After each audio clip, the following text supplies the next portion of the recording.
शहर से। इसी दिल्ली शहर के एक हाई क्लास और रईस एरिया में स्थित एक बड़ा सा और आलीशान बंगला, जो दिल्ली शहर का सबसे कीमती और महंगा बंगला है और भारत के महंगे बंगलों में से एक है, जिसका नाम है राणावत मैंशन।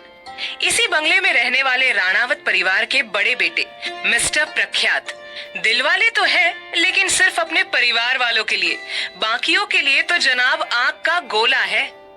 वहीं राणावत मैंशन शाम के 7 बजे बंगले के पूजा रूम में भजन कीर्तन की मधुर ध्वनि सुनाई दे रही थी। एक महिला जिसकी उम्र यही 50 वर्ष के आसपास थी, अपनी निगाहों में सच्ची श्रद्धा भाव लिए देवी माँ की पूजा अर्चना कर रही थी। उनके बगल में उनकी देवरानी भी हाथ जोड़कर खड़ी थी, जिनकी उम्र यही कोई 45 साल के आसपास थी। आरती हो जाने के बाद जेठानी देवी माँ के आगे झुकी और फिर अपनी देवरानी को आरती देते हुए प्यार से बोली, रवीना, आपके जेठ जी और हमारे देवर जी कहाँ रह गए? उन्हें शाम की आरती में शामिल होना चाहिए था ना। रवीना आरती लेते हुए बोली, दीदी, हम उन दोनों को बुलाकर आए थे, लेकिन शायद वो प्रख्यात से बिजनेस संबंधी कुछ जरूरी डिस्कशन कर रहे हैं। अपनी देवरानी रवीना की बात सुनकर उसकी जेठानी बोली, तो हमारे छोटे शहजादे कहाँ है? उन्हें ही बुला देती। रवीना गहरी सांस लेते हुए, आपके लाडले अभिमन्यु साहब अभी जिम गए हुए हैं। दोनों देवरानी जेठानी देवी माँ से प्रार्थना कर रही थी। तभी बंगले के लॉन में एक मर्सिडीज तेजी से आकर रुकी। ड्राइविंग सीट का दरवाजा खुला और एक हैंडसम और डैशिंग लड़का, जिसकी उम्र यही कोई 25 वर्ष की थी, गाड़ी से बाहर निकल आया और चाबी को घुमाते हुए बड़ी स्टाइल से सीटी बजाते हुए बंगले के अंदर प्रवेश करने लगा। उसने ब्लैक टी शर्ट और ब्लू जीन्स पहनी हुई थी, चेहरे पर हल्की दाढ़ी थी, आंखों पर काले चश्मे और एक प्यारी सी मुस्कान लिए वो बंगले के हॉल के बीचों बीच आकर खड़ा हो गया और चारों तरफ देखते हुए अपनी आकर्षक आवाज में बोला, अभी अभी बंगले में पूजा हुई है, ये सुकून देने वाली महक, वाह। उसने इतना ही कहा था कि तभी रवीना जी वहां पर आई और उसे ऊपर से नीचे तक घूरते हुए बोली, जी बेटा जी, आप तो जिम गए थे, फिर ऐसे कपड़े पहनकर कैसे लौट रहे हो? उस लड़के ने अपना चश्मा उतारा और रवीना जी के गाल पर हाथ फेरते हुए प्यार से बोला, हमारी जासूस माँ, चिंता मत कीजिए, आपकी मर्जी की लड़की से ही शादी करेंगे और डोंट वरी, हमारी कोई गर्लफ्रेंड नहीं है। आपके लाडले बेटे और हमारे खड़ूस भाई साहब की कृपा से हमने कोई गर्लफ्रेंड नहीं बनाई। रवीना जी मुंह बनाते हुए बोली, बनाना भी मत अभिमन्यु, राणावत परिवार के दोनों बेटों के लिए घर के बड़े ही बेस्ट जीवन साथी लाएंगे और हमारे प्रख्यात के लिए तो इस दुनिया की सबसे खूबसूरत और सौम्य कन्या बनी होगी, जो उनकी जिंदगी में खुशियां ला देंगी। अपनी माँ की बात सुनकर अभिमन्यु ने मुंह बनाया और अपने मन में बोला, भगवान, अगर आप आज हमारी विश पूरी करने के मूड में हैं, तो प्लीज ऐसा चमत्कार करो कि भाई अपने हिसाब से ही शादी करे, यानी कि भाई ही इस खानदान की पहली लव मैरिज करे, ताकि उनके बाद हमारे रास्ते भी खुल जाए।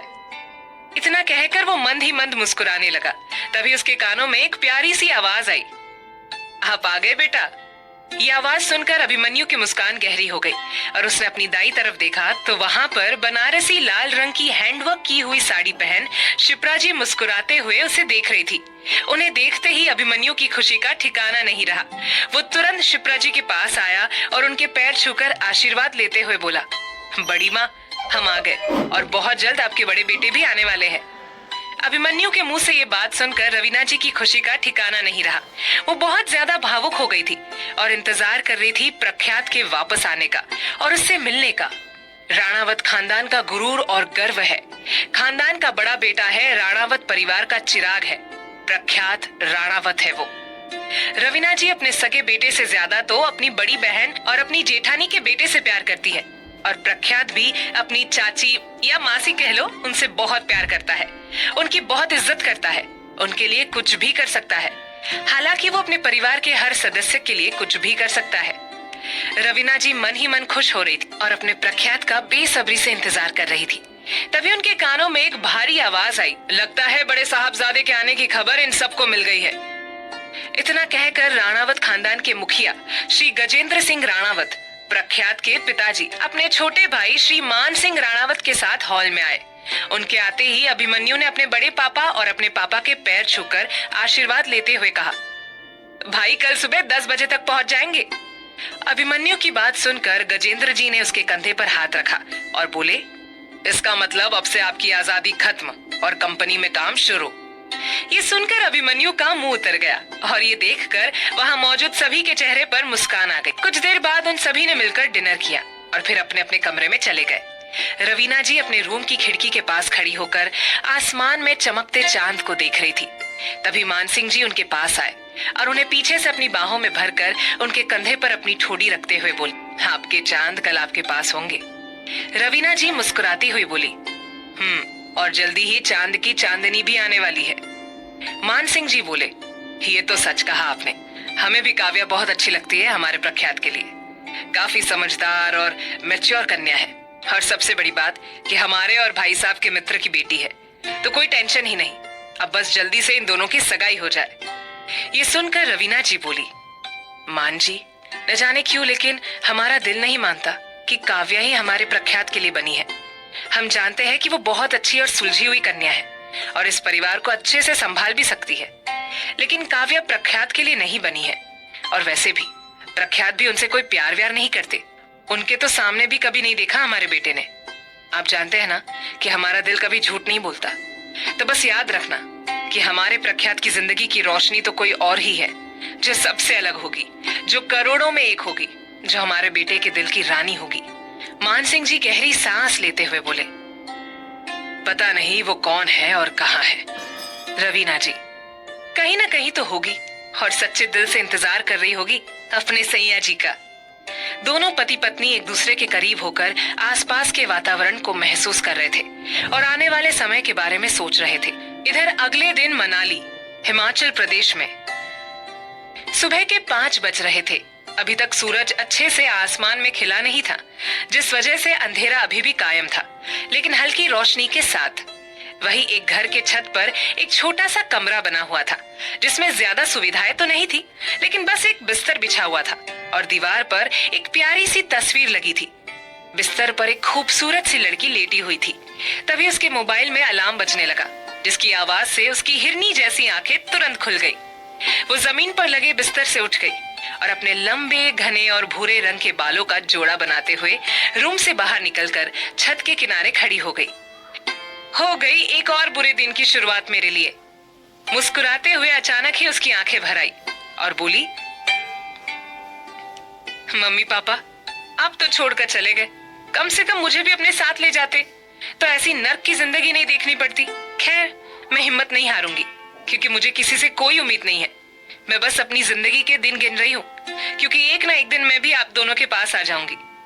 उसने अपने दर्द को सहन किया और जल्दी से अपना मोबाइल अपने बैग में डालकर नीचे हॉल में आ गई। पूरे घर में झाड़ू लगाने लगी। हॉल और बाहर लॉन की सफाई होने के बाद वो एक कमरे के अंदर आ गई, जो कि काफी सुंदर था, और वहाँ एक बेड भी था जिस पर एक लड़की पसर कर लेटी हुई थी। उस लड़की का नाम सौम्या था, जो कि हमारी इस लड़की की चाची की बेटी है।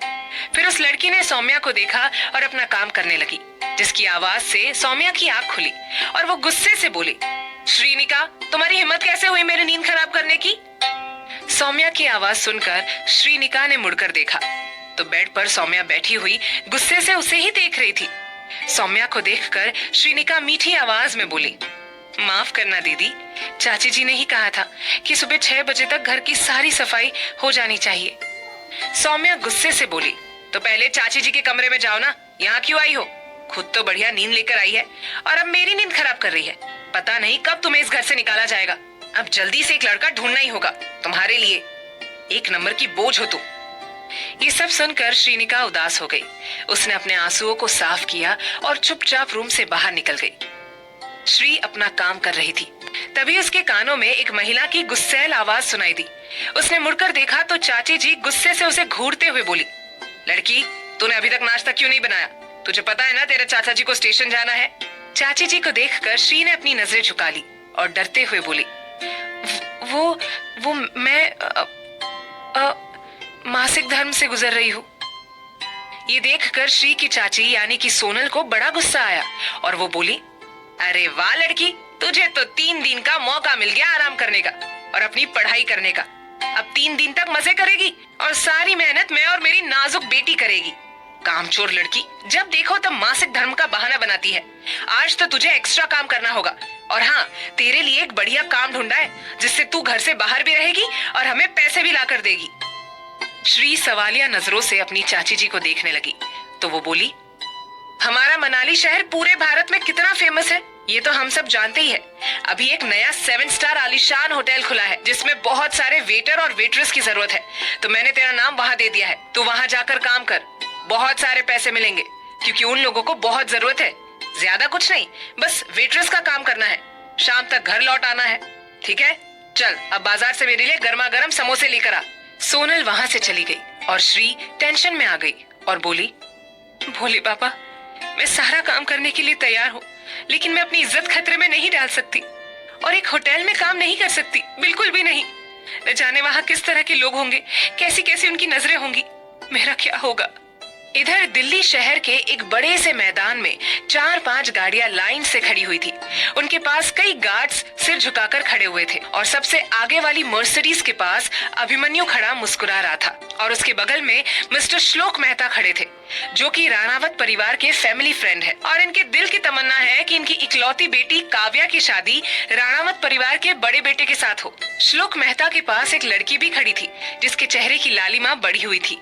बेताबी और बेचैनी बढ़ती जा रही थी और वो एकटक आसमान को देखे जा रही थी।